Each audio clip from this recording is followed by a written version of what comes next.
Oke teman-teman, kembali lagi bersama saya Jabir Imron Ranali. Pada video saya kali ini, saya akan membahas tentang pengelolaan citra penginderaan jauh. Penginderaan jauh adalah ilmu atau seni untuk memperoleh informasi mengenai suatu objek, wilayah, fenomena di permukaan bumi melalui analisis data yang diperoleh dari alat perekaman sensor. Alat perekam ini tidak berkontak langsung dengan objek yang diamati. Komponen penginderaan jauh dibagi menjadi 7. Yang pertama, yaitu energi atau sumber tenaga, yang dibedakan menjadi 2, yaitu energi pasif. Energi pasif yang menggunakan energi matahari, dan energi aktif. Energi aktif ini menggunakan gelombang elektromagnetik. 2. Atmosfer diperlukan untuk memunculkan cahaya yang tampak pada gelombang elektromagnetik. 3. Objek merupakan sasaran dalam penginderaan jauh, contohnya hidrosfer atau biosfer. 4. Sensor, komponen terpenting untuk merekam atau mengambil gambar dari suatu objek. 5. Perolehan data. Perolehan data ini dibedakan menjadi 2 jenis, yaitu spesial dan non-spesial. Spesial adalah data yang memiliki referensi ruang kebumian atau gambaran wilayah yang terdapat di permukaan bumi. Sedangkan non-spesial adalah data yang tidak memiliki referensi mengenai gambaran wilayah yang terdapat di permukaan bumi. 6. Penggunaan data. Seseorang yang mengelola atau menganalisis hasil data citra. 7.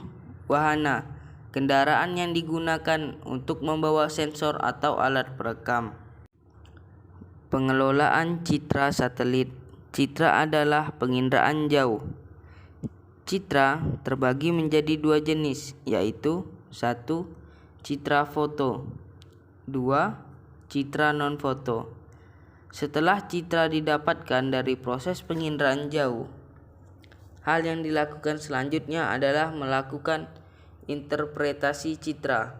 Interpretasi citra adalah suatu kegiatan untuk menganalisis, mendeskripsikan, dan mengamati objek. Langkah-langkah interpretasi citra yaitu 1. Deteksi, yaitu upaya pemantauan untuk mengetahui benda atau gejala baik yang nampak maupun tidak nampak. 2.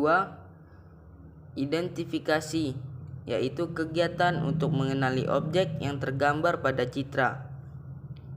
3. Ciri spektral, berkaitan dengan rona dan warna objek pada citra. 4. Ciri spesial, berkaitan dengan ruang meliputi tekstur, bentuk, ukuran, pola, bayangan, dan asosiasi. 5. Ciri temporal, berkaitan dengan waktu pada saat perekaman. 6. Analisis, yaitu mengelompokkan objek yang sudah diamati. 7.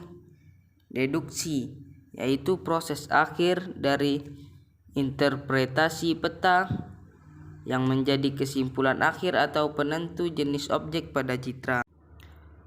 Pemanfaatan penginderaan jauh. Penginderaan jauh dapat dimanfaatkan sebagai 1. Bidang hidrologi, yaitu mengamati arah alir sungai, mengamati kecepatan alir sungai, pemetaan luas daerah aliran sungai. 2. Bidang meteorologi, yaitu mengamati pola perekaman angin, mengamati iklim suatu daerah, dan membantu proses analisis cuaca. 3.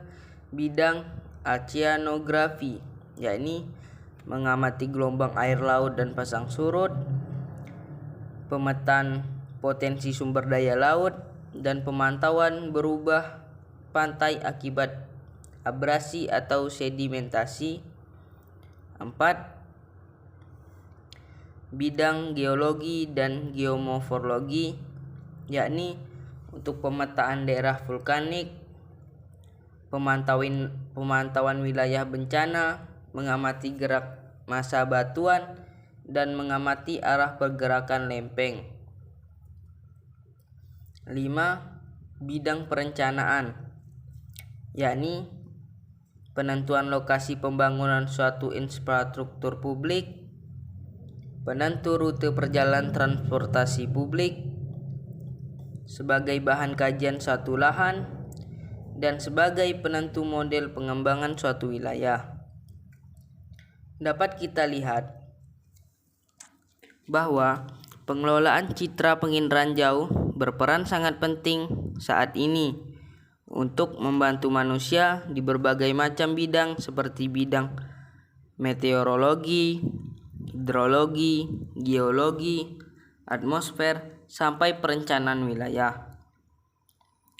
Perkembangannya teknologi secara pesat membuat hasil resolusi citra semakin baik dengan biaya yang semakin murah. Mungkin sekian video saya kali ini. Terima kasih dan sampai jumpa lagi.